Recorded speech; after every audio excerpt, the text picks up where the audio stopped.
Hello friends, welcome back to my YouTube channel. तो recently काफी ज्यादा टैक्स पेयर को इनकम टैक्स डिपार्टमेंट की ओर से e complaint for advance tax payment for the financial year 23-24 के लिए मैसेज ईमेल भेजे जा रहे हैं। तो यहाँ पे ऐसा हुआ है कि टैक्स पेयर ने अपना फीडबैक सबमिट किया to income tax department.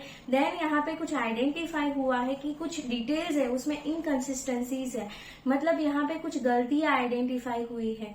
Specially देखा जाए तो शेयर्स की जो सेल वैल्यू है, परचेज वैल्यू है, उनकी डिटेल्स में यहाँ पे काफी ज्यादा वेरिएंसेस मिला है। मतलब यहाँ पे ऐसा हुआ है, से सपोज एग्जांपल के तौर पे शेयर्स की कोई पर यूनिट प्राइस है 94.5, then point that means decimal को यहाँ पे कॉमा कंसिडर कर लिया है एंड देन वो अमाउंट थाउजेंड्स में कन्वर्ट हो जाती है। देन 94.5 को 94,500 यहाँ पे अमाउंट कंसिडर कर लिया है। तो ऐसे एक सिंगल ट्रांजेक्शन है, अगर वो पूरे ही ट्रांजेक्शन्स को क्यूमुलेटिव करा जाए तो वो अमाउंट एक खासी बड़ी अमाउंट हो जाती है। वो अमाउंट ऑन इन करोड़ में कन्वर्ट हो जाती है।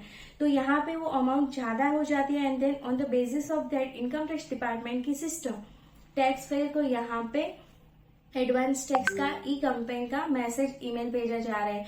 तो यहाँ पे मुझे भी कुछ बहुत ज्यादा कमेंट भी मिले हैं, क्वेश्चंस भी मिला है, उसमें भी सेम ऐसी ही सिचुएशन अराइज हुई है कि 4,500 की जगह 45 लाख दिख रहा है। सेम यहाँ पे बहुत सारे टैक्स पेयर को ऐसी इंफॉर्मेशन, मतलब ऐसा उनको जो सिग्निफिकेंट फाइनेंशियल ट्रांजेक्शन्स में जो अमाउंट है, EIS में जो अमाउंट है वो दिख रहा है। तो यहाँ पे ऐसी वाली सिचुएशन में इनकम टैक्स डिपार्टमेंट ने एक लेटेस्ट ट्वीट किया है, वो आपको काफी ज्यादा हेल्पफुल रहने वाला है।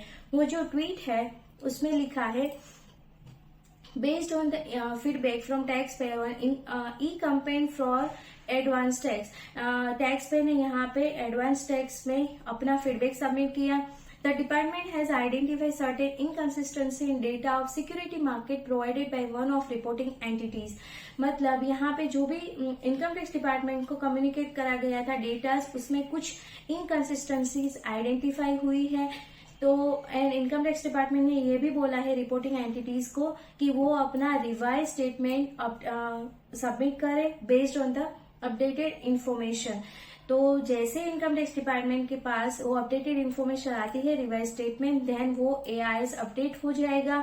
देन टैक्स पेयर यहाँ पे एडवाइज करा जा रहा है कि वो अभी वेट करे फॉर फर्दर अपडेट के लिए, जब तक उनका AIS अपडेट ना हो जाए on the basis of revise statement. तो यहाँ पे इनकम टैक्स डिपार्टमेंट ने मतलब ये राहत दी है टू द टैक्स पेयर को कि वो अपना कोई मतलब AIS के साथ कोई छेड़छाड़ी ना करे।